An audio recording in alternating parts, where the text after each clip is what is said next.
Bonjour à tous. Une troisième ferme touchée par la dermatose nodulaire contagieuse à Écleux. Ce foyer concerne cette fois un troupeau de 74 bovins qui devront être abattus. Les animaux des deux pâtures proches seront également euthanasiés.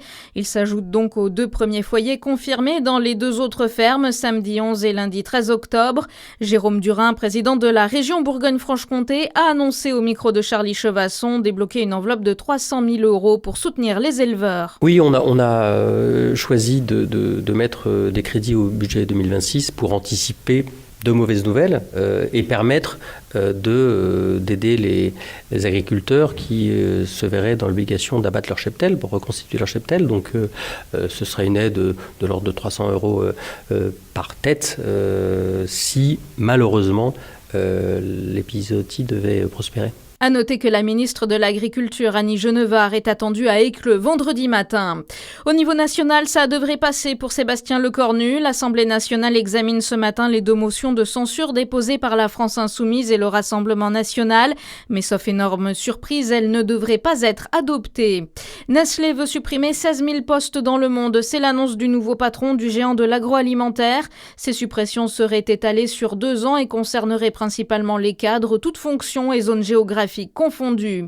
La région Bourgogne-Franche-Comté cherche de nouveaux financements pour la mobilité. Elle veut appliquer la taxe du versement mobilité régionale et rurale, un nouveau financement destiné à améliorer l'offre de transport. Il consiste en un prélèvement de 0,15% de la masse salariale pour les entreprises de plus de 10 salariés. Objectif, dégager 26 millions d'euros par an dès 2026. Ce financement doit encore être voté en séance plénière aujourd'hui et demain à Dijon. Les journées nationales de France urbaine débutent aujourd'hui au Creusot. 2 journées qui vont rassembler les élus de cette association. Créée en 2016, elle compte aujourd'hui 110 adhérents et rassemble les élus des grandes villes, métropoles, communautés et agglomérations urbaines.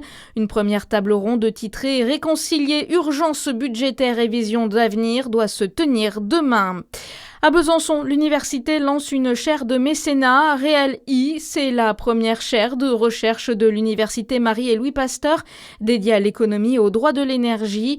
Grâce au mécénat, elle doit permettre d'accélérer et de dynamiser la recherche afin d'accompagner les territoires. En basket, la JDA finit par s'incliner. La JDA a affronté hier la Reggiana pour son premier match de FIBA Europe Cup. Les Dijonnais ont craqué après les prolongations face aux Italiens. Et puis du foot, la fin du rêve pour les Bleuets. L'équipe de France a été battue hier au tir au but en demi-finale du mondial U20 au Chili. Défaite cruelle après un nul 1-1 face au Maroc. À suivre votre météo sur Fréquence Plus.